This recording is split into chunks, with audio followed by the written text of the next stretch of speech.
Hi, you guys. Happy Friday. Welcome to another at-home edition of our Facebook Live. I hope everybody's enjoying their summer, and I wanted to try something a little different today. I'm asking everyone, whether you watch this live or you catch it on a replay, can you please share with us where you went this summer? Did you travel? Did you take a vacation? Are you a camper? Did you have a staycation and just stay home but do some fun things or home projects? Share with us, please, in the comments below when you watch this, how you spent your summer relaxation time. For those of you that don't know, I was out of the office for a bit over the last week. It was a little bit split up, but I actually got away for 2 short camping excursions. The first part started last week on Thursday, and I stole my children and my husband, so just the 6 of us got away. And some of you have heard me say this, we regularly take vacations with our families, the extended family, so either my side of the family or Craig's side of the family. And I'm so thankful for that time, and it's valuable cousin time and memory time. But I always come away a little bit sad because when family's around and cousins are around, it changes the dynamics of the vacation, right? So we end up feeling like we don't spend a bunch of time with our own kids. And soon, within just a few weeks, half of our family, half of our children will be heading back off to college. So we stole some time away this past weekend and borrowed my mother-in-law's camper and went up to East Harbor, which is in by Marblehead, for those of you that know, it's Northwest Ohio. And we took a day trip and went over to Put in Bay, and that was a ton of fun. We got a little wet, but just on Saturday, but we really had a nice time. And then my family split up and went their different ways. We had cross-country camp for one son. My littlest one went into Cincinnati to spend the week with cousins. Our second daughter is vacationing this week with her best friend. And so, and I left on Monday after seeing patients for my second excursion, and this time it was with my dad and my sisters in my dad's big driver RV, and we headed up to Pymatuming campground on the Pennsylvania side. That was beautiful. We had beautiful weather and snuck away for a few days. So I treated on Monday. I am out of the office on Tuesdays, so I moved Wednesday's patients to Thursday. Had quite a long day Thursday, but we were able to get in some nice family time away, and that's always special time for, like, again, for those of you that know, we lost my mom a 1.5 years ago, so we're trying to do some, new things together, make new memories together with the 4 of us as we navigate this journey. So that's our summer fun that we have enjoyed in the last month. So share with us how you guys have spent your summer, if you will. On that note, today we are going to talk about feet. There is a lot that we can discuss, but I thought it would be helpful to give just a little bit of information and then talk about some ways that we can support your feet health at Fit for Life. So basic anatomy, the foot can be divided into 3 parts. You have the back of the foot, which we call the rear foot, the middle of the foot, or the arch, and the front of the foot, or the forefoot, which is sort of the ball of your foot. So those are the terminology words to describe the parts of the foot. When we look at your foot, we look at all 3 areas. You might be wondering why your foot posture is important.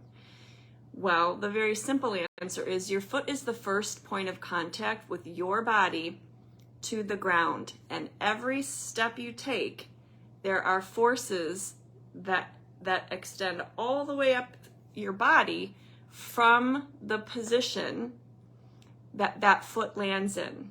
So depending on the posture of your foot, it's going to impact the posture of your knees and your hips and your pelvis and your spine and your head. So your foot contact and your foot posture and supporting that is very, very important, not just for your foot health, And not just if you're an active person who's involved in sports, it's important for protecting your muscles and joints and ligaments, primarily in your lower body. And I'll explain a little bit more. So when we look at a foot, we look at the back, middle, and front. You can have a high arch, which generally, from the back part, generally means your rear foot is either going to be straight or it's going to be kind of tipped out a little bit. High arch, back of the foot is usually tipped out a little bit. And sometimes those people have a hard time coming all the way around when they're pushing off. So that is called a supinated foot. A high arch that stays out here on the outside sometimes has a hard time pushing off of the big toe, which is what we should do when we go from foot flat to push off with our walking pattern. We tend to call that high arched foot supinated, but it also tends to be rigid because it doesn't have the flexibility necessary to push off. So high arch can be a rigid foot, and it's a supinated foot type. If you have a perfectly straight rear foot and nice space when you in your arch, when we look at you and your big toes are firmly on the ground, then we would say you have a neutral foot, and that is ideal resting posture. If, however, you have a low arch, if we look at your foot and your arch is like sitting on the ground, sometimes that foot will have a straight heel, but a low arch. Sometimes that foot will have a turned in heel. Remember, the supinated foot, the heel was kind of angled out. With the pronated foot, the heel can be angled in, and that is usually a more seriously pronated foot. So that type of foot is called a pronated foot. Supinated high arch, pronated flat feet. The thing about the flat foot, there are a couple of factors that go into play. First of all is the heel. So whether or not you have a straight heel is one thing that's important for us to take into consideration. The other thing that we look at is your foot truly a flat foot? And a flat foot, if the supinated foot was rigid, the flat foot tends to be flexible, almost too flexible. And I'll get into that a little bit more. So the next thing that we look at when we see that you have a flat foot is it a true flat foot structurally, meaning the bones have fallen, and that usually involves the rear foot also being turned in, and that arch is sitting on the ground? Is it structurally flat? Or is it functionally flat, which means your muscles and the supportive structures in the foot and ankle are weak and they've allowed the arch to fall? The way that we can tell is if you are standing on 2 feet, and if many of you are patients of ours, we've had you do this, if you raise up on your toes, when you raise up on your toes, if your arch lifts up, that indicates you do have a nice arch, you just have weak stretched out muscles that have allowed the foot to fall when you're flat on the ground with gravity acting on you. If when you lift up the arches remain flat, you have a functional, or you have a structural flat foot. I always say it wrong. If the arch remains low, even when you raise up on your toes, you have a functional flat foot. If, however, you have the arch lift up and we think you just need to strengthen your muscles, we call that a functional flat foot. Let's talk about that flat foot condition first. So if you have a low arch, but it's functional, many of you will be given toe yoga or foot muscle strengthening exercises to do, because you can, we know, lift up those arches by working on strengthening the muscles of your feet. Why is that important? Because the way your foot contacts the ground affects the forces at your knees and your hips and your pelvis and your back. So for that type of a person, the exercise prescription would be toe yoga. A lot of the times it also involves strengthening the hips, but that's a topic for another day. If you have that very structural flat foot, what we are going to recommend is you can do strengthening exercises. Those are fine. They will not effectively lift your arch. And for that type of foot type, we are generally going to recommend inserts because that foot has so much flexibility. When you're walking, you're basically walking on your arches. There are muscles and tendons, ligaments that are on the inside of that foot and ankle, which will become overstretched and predispose you to foot and ankle pain, posterior tib tendonitis for one thing, if you continue to walk on the inside of your ankle. So whether or not you have structural or functional, you may be asked, we may recommend putting you in that insert. If you have the functional flat foot, you're going to be advised to strengthen. But both types of those foot type, that pronated foot type, it's very important that if you're a barefoot walker, you really eliminate or limit that. And this is, again, there are different schools of thought about being barefoot and strengthening your muscles, but it is my opinion professionally, if you have that very, very flat foot and you're walking on the inside of your arch, that you do have some support that you wear in your shoes.